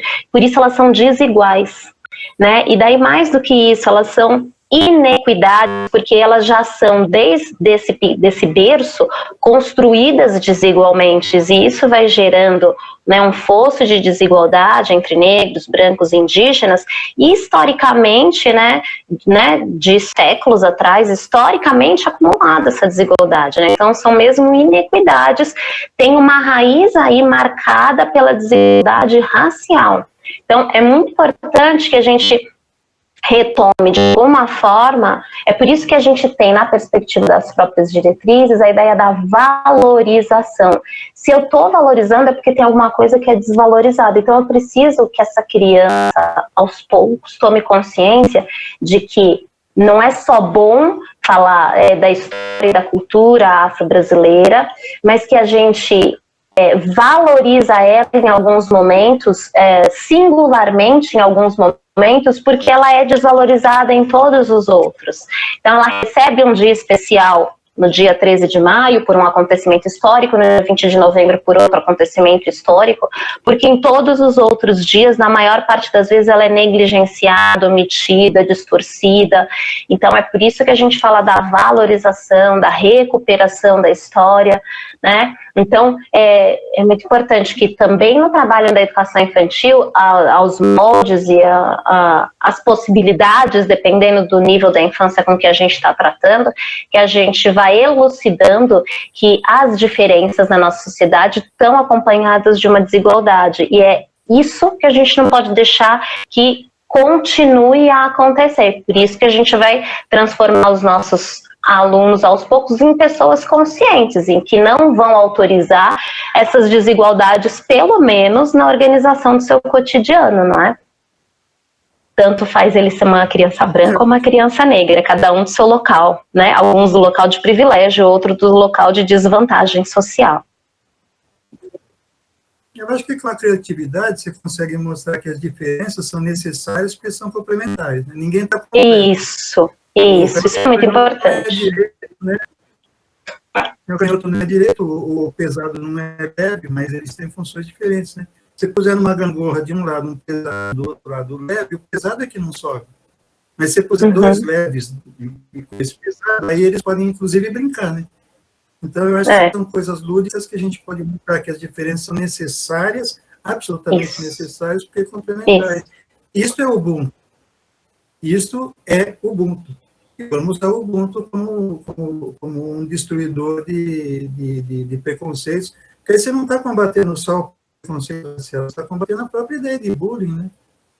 Você começa a mostrar que aquele gordinho também é útil, aquele que usa óculos também é útil, aquele pobrezinho é útil, aquele branquinho é útil, aquela menina é útil, a clube do Bolinha não tem motivo de existir, sabe? Aí você começa a mostrar que essas diferenças são necessárias, né? Essas diferenças são necessárias, totalmente necessárias. Então, quando eles começarem a ficar um pouco mais, passar da heteronomia para a socionomia, começam a escutar besteira, desenvolve o bullying, ele tem uma defesa, inclusive foi como sinapse desenvolvida no próprio miolinho dele, uma capacidade de falar, opa, tem alguma coisa aqui que não está certa, e pelo menos abrir crítica contra essas diferenças hierarquizantes, né? E é esse que é o mal, né? A diferença é necessária, a hierarquia em função da diferença é um crime social. Fiquei quieto de novo, tá bom? A Marilda fez uma pergunta aqui, dentro da pesquisa com relação à criança negra, né, que é vista como menor infrator, como trabalhar uma educação humanista para a equidade? Nossa, eu não sei se eu sou capaz de responder tudo isso, dona Marilda. Acho que é uma pergunta realmente muito complexa, assim. Mas vamos lá, a criança negra, também, vou ler de novo, assim, a criança negra, ela é vista como um menor infrator, mas então a gente está falando da educação infantil, né, não dos menores infratores, mas eu entendi isso, porque foi isso que eu também trouxe na perspectiva da apresentação. Então, eu acho que uma coisa importante dentro dessa questão da Marilda é olhar para a criança, né? Na verdade, quem vai trazer esse olhar para a criança negra como menor infrator é a sociedade. E dentro, assim, do espaço escolar, nas relações escolares, quem vai reproduzir este olhar para eles como menores infratores são os adultos, né? Um coleguinha não vai olhar para ele como menor infrator, embora possa expressar, como muitas vezes faz, né? Como a gente sabe que é presente, diferentes formas de racismo. Mas esse olhar de menor infrator, quer dizer, olhar para a criança como se ela fosse culpada dos processos é um olhar que vai ser organizado a partir do mundo adulto, porque nós adultos estamos e fomos educados por este Estado que olha a criança como menor infrator. Então a gente está nessa lógica da reprodução. Então uma coisa que é fundamental é que os professores possam passar por um processo formativo que coloque isso em questão, que os façam refletir que tipo de olhar está direcionado para a constituição dessas subjetividades negras. É preciso alterar esse padrão, a forma de se olhar, de se refletir sobre essas subjetividades negras, né? Entender as singularidades que elas carregam e a complexidade que elas carregam enquanto estrutura social, porque o racismo está estruturado na nossa sociedade. Então, entender essa dualidade para poder deslocar esse olhar de menor infrator e recuperar o olhar da criança negra como uma criança, como uma infância. Talvez essa parte negra nunca possa ser destituída, porque na medida em que ela está colocada dentro, né, do contexto social que localiza essa negritude, essa própria negritude vai estar sempre informando a construção da subjetividade dessa criança, sabe? Então, essa criança pode ser sempre olhada o que os profissionais da educação podem melhor fazer depois de colocar essas discussões, né, em questão na sua própria formação como educador, é de olhar para essa criança negra como um local de infância, também um local de infância, e aí como as outras, uma infância ser preservada, uma infância ser potencializada. Então, dentro da pesquisa com relação à criança negra, né, trabalhar uma educação humanista para a equidade passa, na minha perspectiva, por um investimento fortíssimo na formação dos profissionais da educação, tá? Depois, o Emanuel da Bruso fez uma questão que é assim: quando a criança, adolescente já foi capturado pelo Estado, já está dentro de um sistema, né, de correção, é que eu acho que, não sei, Manuel, é que você está sem microfone, né? Faltou uma parte, assim, da sua questão. Talvez a gente estivesse falando alguma coisa que daí você já emendou essa pergunta, não é? Mas, assim, e quando a criança já foi... Alguém quer falar? Não, então tá bom. Então tá bom. Eu estava aqui tentando ler a mensagem dele e não vi, mas é gostoso ouvir isso também. Fico muito feliz, gente, de alguma forma ter atendido as expectativas, e não só isso, né, mas de compartilhar mesmo o conhecimento e trocar, enfim, conversar, né, confraternizar o nosso afro-saber, isso é muito importante. Eu estou sentindo... Sim. Mariana, só quero fazer um agradecimento aqui. Satisfação, né? Em primeiro lugar, muitas saudades de você. Muitas. Igualmente. A Gleice aqui, ela agradece as duas Marianas, né? Principalmente pela expansão, né? Da mídia, né? E do trabalho maravilhoso que vocês estão fazendo aí, o estudo que vocês têm se dedicado, então, ok? Tá, obrigada. Agradeço também, de coração. Mari, tá bom. Tá lindo. São duas princesas. Eu estou entendendo qual é das professoras, né? Existem aqui na sala muitas professoras de educação infantil, mas que talvez porque estão entrando a primeira vez, devem estar muito bem inibidas. Mas eu acho que não é para ter inibição, não. Aqui pode até xingar, pode. A gente faz de conta que não viu, mas se alguma professora estiver aí presente, quiser colocar qualquer comentário, qualquer opinião ou qualquer dúvida, a gente está aqui para isso mesmo, tá? Mesmo que se pergunte alguma coisa que a gente não entenda, a gente é bom, porque a gente já vai saber que não sabe e vai estar já sabe o que tem que saber, né? Já sabe o que falta saber. Mariana, você foi efetiva demais. Não tem nem dúvida, pessoal, você vê? Coisa clara. Mariana, embora eu sei que a fala de hoje é uma outra coisa, mas eu gostaria que você comentasse um pouquinho da sua participação, que foi no Fórum de Educação Étnico-Racial aqui de Sorocaba, a sua fala. Eu acho que seria importante também para nós aqui, principalmente para algumas pessoas que não participaram. Tá. No final até ficou toda truncadinha a fala, mas depois eu assisti o vídeo do YouTube e embora a imagem não acompanhe o movimento real, dá para ouvir toda a explanação, né? Eu recebi o convite para participar do Fórum de Educação das Relações Étnico-Raciais, né? Então, é primeira pela professora Renata, a Renata que tem um projeto também cultural em Sorocaba, que é o Grupo AIE, e é a primeira vez que eu participo do Fórum de Educação das Relações Étnico-Raciais, porque o ano passado eu também não estava presente, não estava aqui, né, no Brasil, então não tinha como participar, e nem no ano retrasado, na verdade, os 2 anos anteriores eu não estava aqui, não tinha como participar, e aí, por conta do cenário pandêmico, né, esse ano, essa nova organização, esse novo modus operandi deixa a gente participar de algumas coisas, não é, à distância. Eu construí uma fala que estava focada em trazer as reflexões sobre educação no cenário de Sorocaba, né, a relação disso com o contexto da pandemia. Na verdade, a ideia era para falar de reflexões educacionais no contexto da pandemia, e eu escolhi focar essa fala na educação municipal de Sorocaba, porque eu já fui, né, parte da educação municipal sorocabana, e o grupo de pesquisa do qual eu e o Ademir fazemos parte também pesquisa, né, sobre essa realidade sorocabana.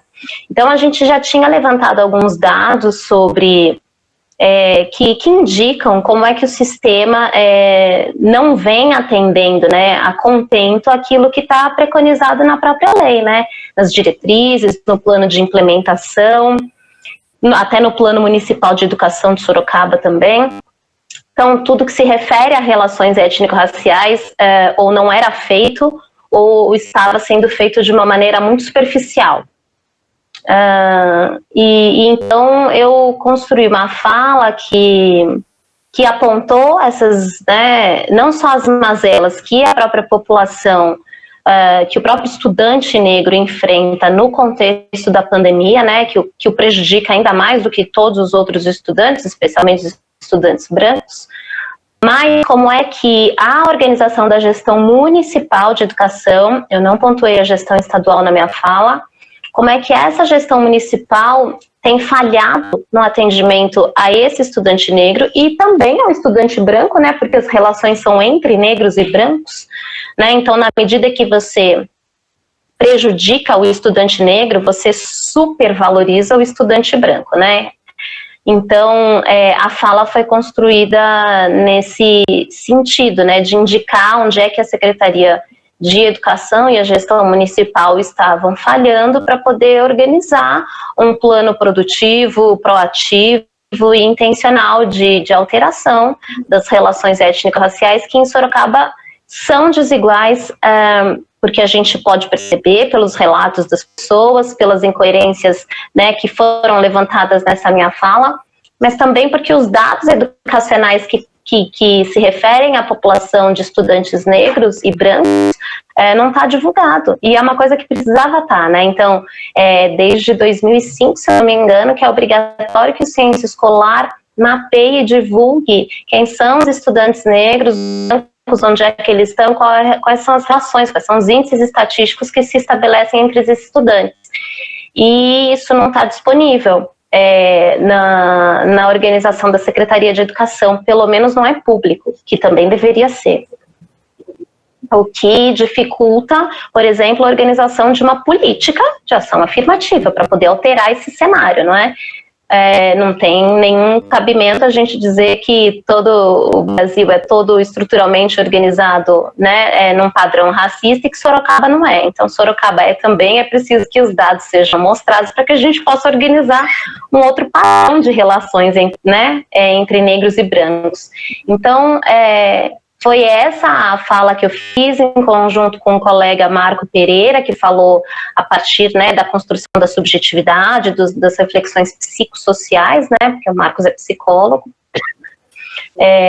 Mas, assim, do ponto de vista da educação, foi isso, assim, que eu construí, que achei que era importante, porque eu acho que se a gente precisa concretizar e explicitar como precisa ser o trabalho das relações étnico-raciais, é importante que a gente concretize e explicite onde é que estão alguns defeitos que são evidentes, mas que ficam sempre silenciados e escondidos, sabe?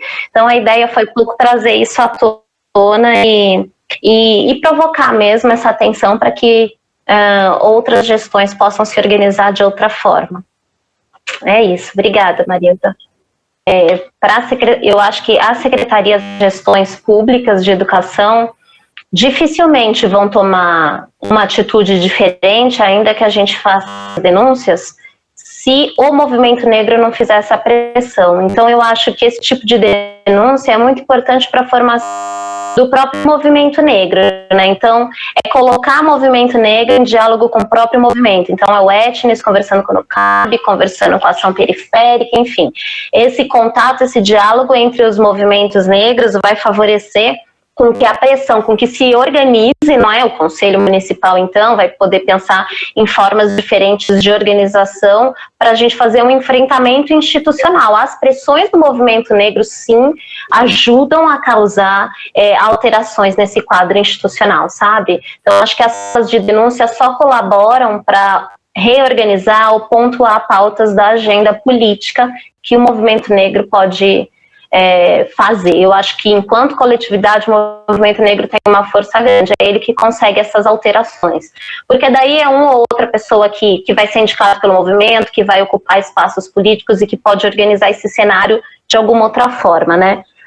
Mas sozinha não, só fazer uma fala, não acho que essa fala, só se for de uma pessoa muito importante, muito famosa, mas, né, gente como a gente assim, só serve para organizar, eu penso, e pautar um pouco, pautar não, né, construir indicadores para a agenda que o movimento negro pode mobilizar.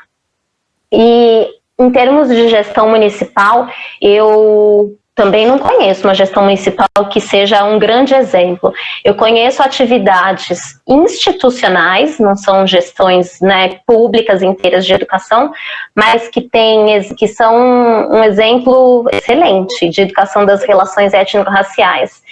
E, coincidentemente, eu estou pesquisando o ensino superior nesse atual momento, então eu tenho duas referências de educação do ensino superior, né? Então, uma delas é o curso de pedagogia, o curso de educação da Universidade da Lusofonia Afro-Brasileira, que fica na Bahia, no Campo Malês, e a outra fica em Fortaleza, acho que é Fortaleza. Redenção. Em Redenção, no Ceará, no Campo de Redenção, no Ceará. Isso mesmo. Então, eles têm um curso de pedagogia absolutamente afrocentrado, né, que eles até intitulam de pretagogia. E então, esse é um processo de educação afro-referenciado, institucional, e que vale a pena a gente prestar atenção, né? Ele não é da escola básica, mas ele é da formação dos professores da educação básica. Existe um outro curso de licenciatura em estudos africanos na Universidade Federal do Maranhão. Ele é conduzido pela professora, daqui a pouco eu vou me lembrar o nome dela, Kátia Regis. Ele, na verdade, ele hoje não está coordenado pela Kátia Regis, mas a Kátia Regis fez parte, né, da organização, da fundação dessa licenciatura, e hoje ela é professora atuante na licenciatura, mas hoje ela não está na coordenação desse curso. É um núcleo de estudos africanos, curso de licenciatura em estudos africanos, eu acho que é esse o nome. Então, são 2 exemplos de cursos institucionais que são afro-referenciados e que merecem uma atenção nossa para a gente pensar e conversar com essas pessoas e entender como é que eles se mobilizaram para organizar isso institucionalmente, porque já que a gente aponta, né, e a gente sabe que o racismo é estrutural porque ele passa pelas nossas instituições, a gente precisa tentar desorganizar ele, organizar ele de outra forma institucionalmente também, né, para criar um outro padrão. Então, eu tenho esses 2 exemplos.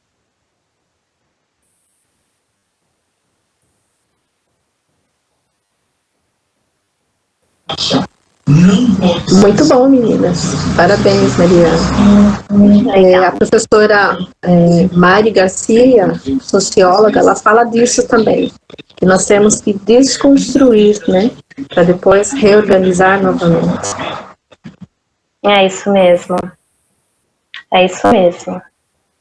É uma pena que a gente está em épocas pandêmicas, gente, porque eu estou aqui em Sorocaba, a gente podia marcar, né, um encontro, todo mundo no NUCAB, a gente conversava e sambava junto, mas agora em épocas pandêmicas a gente fica se vendo por aqui mesmo. A gente está começando um movimento de união, né? Você vem do FMS, agora está aqui no NUCAB, o NUCAB está lá no FMS, até por mim mesmo, né? E agora tem uma conversa que mais ou menos está andando mais ou menos bem, a conversa com a Mazé, o Momones e mais esse pessoal para junto, para a gente formar esse pool de entidades, né? De entidades horizontalmente se tratando, né? Fundamental. E ambiente físico a gente tem 28, e ambiente físico a gente tem 28, a ação periférica está junto, né? Tem a questão de reforçar ali para a gente começar a desenvolver coisas próprias. A minha ideia, que eu tive falando com a Ana Maria, é a gente começar pela Uniso, talvez, formar cursos de extensão, né? Porque o NUCAB para dar extensão. Né? A universidade tem que fazer o ensino. Sempre foi, não é? O NUCAB é extensão. Então, a ideia é a gente começar a propor para eles entrar em cursos de extensão nessa nossa linha, DCNR, a Constituição, o que ela nos diz, o que é votação, o que é o cidadão, esse tipo de coisa né? Como é que a saúde do negro seria outro curso de extensão e por aí afora. Ali a gente tem alguns entraves que não são tão pesados, são até fáceis de resolver, mas o problema ali não é de viabilizar o curso, é de viabilizar quem dá o curso. Por quê? Porque sendo uma instituição universitária, para fazer o curso, das duas uma, ou vai pôr gente de lá de dentro, que não tem gente capacitada para isso, eles mesmos reconhecem, a não ser para a linha da Constituição em si, né? Você trabalhar em injúria, o que é injúria, o que é isso, o que é aquilo, tal, dá para fazer. Mas esse restante de coisas não tem, né? Quem teria que fazer é NUCAB, mas o pessoal do NUCAB não é funcionário, então tem que fazer como contratado. E como contratado, você tem uma série de entraves fiscais mesmo, sabe? Você contrata, por exemplo, uma pessoa, vamos dizer assim, eu vou pagar R$400 para fazer tal coisa. Mas aí você vai descontar 5% de ISS, não sei quanto por cento de INSS, não sei quanto por cento de imposto de renda, e a pessoa vai receber 200 conto. Ela fala assim, bom, mas por 200 conto não vale a pena sair de casa, entendeu?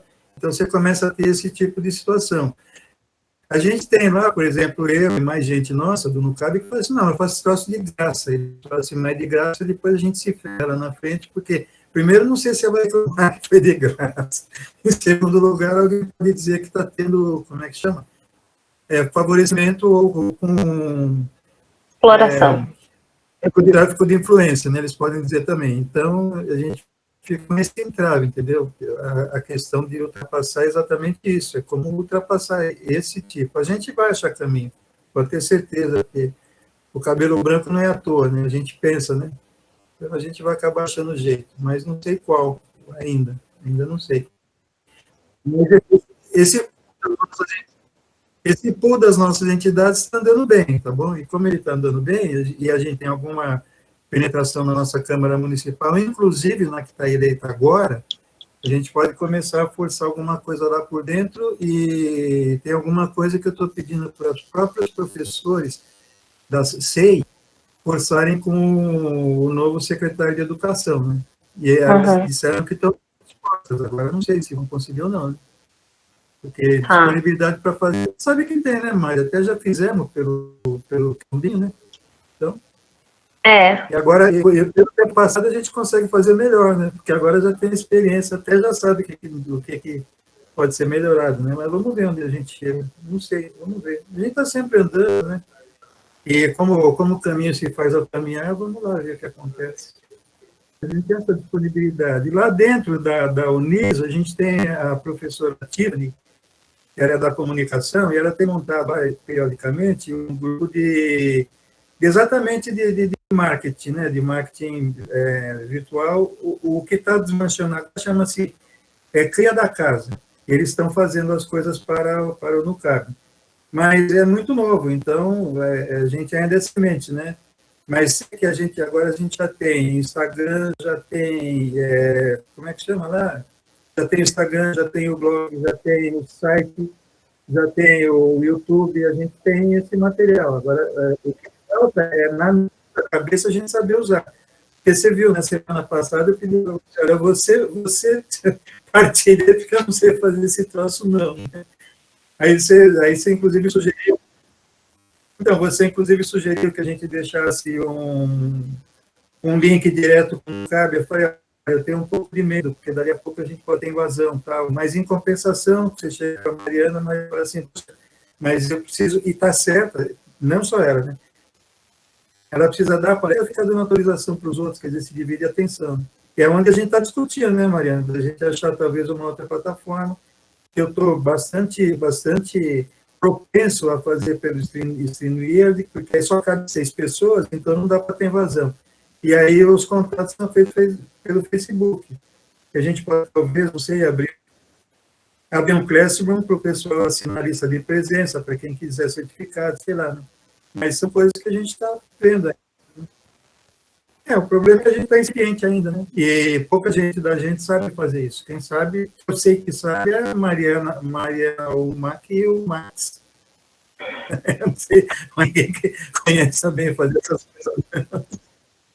Então, pessoal, essa nossa palestra de hoje agora vai estar disponível no Facebook, no Cabify, e todo o leque das nossas plataformas, todos chamam no Cabify, que é onde que vai dar muita coisa na cabeça. Então, vai estar disponível, e quem puder compartilhar, a gente vai agradecer, porque é assim que a gente se reforça. Por que nós temos 100 pessoas hoje? Por quê? Porque entram os professores da SEI, porque eu tenho sido chamado para a palestra na SEI, e eu falei, olha, vai estar a Mariana vai estar lá.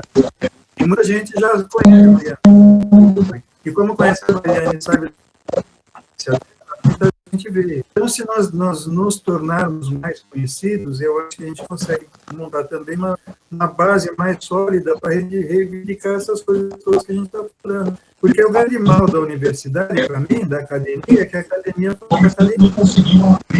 E a academia não existe. A academia existe porque tem a sociedade. Né? Sabe? Então, a academia a sociedade e é isso que a gente está disposto a fazer. E agora existe também, o Deus nos trouxe para mim, né? Esse aqui, ó, caminho virtual. Então, dá para falar com gente que está lá em Tararé, igual a Híriga, está lá em Tararé, aqui com a gente, tá bom?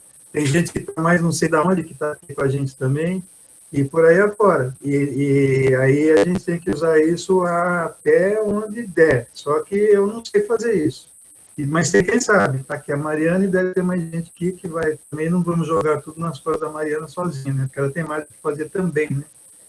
Mas vamos continuar fazendo isso. Quanto mais nós nos disseminarmos, melhor. Quanto mais semente a gente plantar, mais fruto, vai ter mais árvore para dar mais fruto. É isso que eu quis entender. E que o baobá nasce de uma semente, repito, sabe? Mas se a gente ficar com essa semente no bolso, não vai crescer baobá nenhum. Então, você tem que plantar. Tá bom? Eu estou fazendo a minha parte enquanto posso, né? Mas eu já tenho a Cado Branco, eu já pago também aqui o cemitério, para recolher o corpo, está tudo certinho. Quando virar a sessão número 1, você vai ter que ir para me ouvir. É isso que eu preciso. E não só eu, né? Eu na sessão lá. Então, tem esses caminhos, né? Isso não adianta. Ademir, beleza. A Gleice aqui, ela fala que a biblioteca da Uniso, né? Na biblioteca da Uniso, a hemeroteca do NUCAB são fantásticas e precisam ser divulgadas. E também ela fala que tem vários professores, né? Indicados negros e professores negros e brancos buscando a cursar e aprender sobre a África. Então, aí vai para o curso, né, que, se Deus quiser, pode dar certo esse curso de extensão. Também tem a Isabelle, que ela fala: há de se regar as raízes do povo brasileiro e já na educação infantil oferecer oportunidade de conhecer esse nosso nosso contexto multicultural. Observar que, quando omisso, estamos sendo preconceituosos. Vamos colorir a nossa educação infantil ricamente. Olha, obrigada aí pela frase. É uma delícia mesmo. Agradecer pela frase da colega aí. Vamos colorir nossas práticas, então. E politizar. Eu acrescentaria, vamos colorir e politizar as nossas práticas, né? Porque a coloração sem a politização pode fazer a gente cair naquele paradigma, né, de uma diferença simplista, e a gente precisa perceber o que é que causa esses sofrimentos que tem causado, né, e como é que a gente desconstrói eles. Então, eu diria, vamos colorir e politizar as nossas práticas educativas. Eu acho que com isso eu gostaria de agradecer, né, o convite do Núcleo de Cultura Afro-Brasileira, do Ademir. Hoje eu vou agradecer aqui na presença do Ademir, da Marilda e da Mari, da Mariana também, que estão aí representando no CAB aqui hoje nessa nossa sessão, nessa nossa conversa. Dizer que foi um prazer imenso, é a primeira vez que eu compartilho, assim, né, conhecimento nessa posição de responsável por compartilhar o conhecimento no Núcleo de Cultura Afro-Brasileira. Já tive com vários dos integrantes em outras várias milhares de atividades, mas no Núcleo de Cultura foi a primeira vez, e para mim é uma grande honra pelo histórico, por tudo que ele representa e pelo que também ele já causou na minha vida, não é? Então, é um agradecimento, assim, de coração mesmo, e fiquei muito feliz que a gente teve um monte de gente aqui presente para ouvir. Isso significa mesmo que a gente, enquanto Núcleo de Cultura, precisa pensar outras formas, né? Porque os nossos braços já estão ficando ainda cada vez maiores, e isso é resultado da militância e do trabalho de muita qualidade que vocês desenvolvem. Então, o meu agradecimento é também um parabéns ao Núcleo de Cultura Afro-Brasileira, viu? Sim, já tem a carteirinha de participante, né? Como é que chama? Participante é remídio, né? Só chega. Mas eu acho que agora o pessoal já está com fome, né? Então, se as outras 82 pessoas repetirem, eu gostaria de agradecer a Mariana, agradecer a todo mundo que está aqui. Espero que a gente não tenha esclarecido nada, mas que um monte de dúvida na cabeça de vocês, porque a dúvida obriga a pesquisa, né? E a pesquisa obriga a aprender. Quanto mais gente aprender, mais pode colaborar com o nosso grupo todo, né? E dizer que, de fato, no CAB está aberto, não só hoje virtualmente, mas espero que brevemente, fisicamente, que a nossa biblioteca está lá, a biblioteca especializada. Inclusive, está lá um livro lá, escrito em Yorubá, que o Manuel pode ler quando quiser, viu? O Manuel vai lá, vai trazendo para a gente esse livro. Você e o Aô se mexam, que a gente tem o livro, mas não sabe ler aquele negócio, não. E teve uma biblioteca muito boa, e um passado rico também, né, de coisas. Tem uma série de dicionários lá. O que precisar, se a gente não tiver, a gente vai saber que não tem, sabe, vai ter que procurar e acabou. tá bom? Então, a gente pode fechar, vocês me dão essa autorização, um bom almoço para todo mundo, durmam com essa fala da Mariana e procurem digeri-la bem, né? E deram um alimento para a mente e para a nossa alimentação. E procurem conhecer melhor o Renato Nogueira, viu? O Renato é uma pessoa feliz, da Miranda de retrato. E é totalmente, acho que é um dos grandes filósofos que nós temos aqui no Brasil sobre negritude. Eu acho que é ele, o Muniz Sodré, né? Também é bom, só que o Muniz é meio difícil de ler. Renato não, Renato é muito fácil de ler. E mais o pessoal lá da casa de Egungun, né? O pessoal todo lá, o pessoal Narcimaria, aquele pessoal todo, também é excelente e fazem, de fato, um ensino afrocentrado, que é afrocentrado pela religiosidade.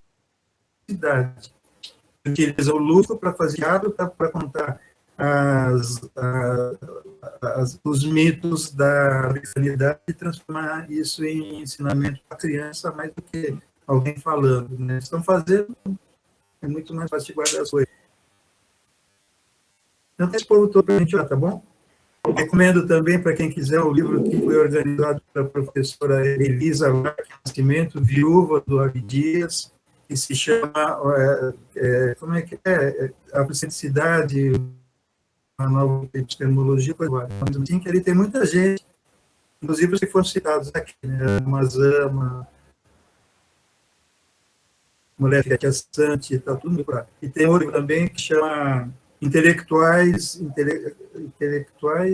não vou lembrar, então esquece, depois eu mando por aí. E para quem quiser, pode colocar para a gente também perguntas, por exemplo, o meu e-mail é muito difícil de decorar, mas eu vou falar assim mesmo, tá bom? É o meu nome, Ademir Mulato, que é minha cor, @gmail.com, tá bom? Quem quiser, é só contatar. E se eu não puder responder, eu disparo para quem sabe. Feito, meninada. Um bom almoço para todos vocês. Um excelente final de ano. Passem um Natal, assim, muito felizes, embora Papai Noel distante. Bom, afinal, também mora lá no Polo Norte, né? Não tem problema. Mas que nós consigamos nos confraternizar, mesmo que virtualmente. Né? Que os nossos corpos não estiverem juntos, que as nossas almas permaneçam unidas, tá bom? Um bom dia para todo mundo. Bom dia, muita gratidão. Obrigada, bom dia, bom final de ano, né? Que é a última reunião do ano. Tenham um ótimo fim de ano, gente. Axé para todo mundo e saravá, né? A nossa próxima reunião é dia 9, Mucuriú também. A nossa próxima reunião é dia 9 de janeiro e o tema vai versar sobre o direito, tá bom? Que vai estar uma advogada. Mariana, dá um beijão no Danilo, mas fala que é seu, porque ele vai pensar que é meu depois visto. Combinado. Vai ser mais bem-vindo, eu faço isso. Tchau, querido, tudo de bom. Tchau, tchau. Tá bom, obrigado. É dia 9, depois em fevereiro é dia 13, em março dia 13 também, em maio eu nem lembro qual é. Tchau, povo. Sejam todos felizes no possível. Obrigada, Mari. Tchau, queridos.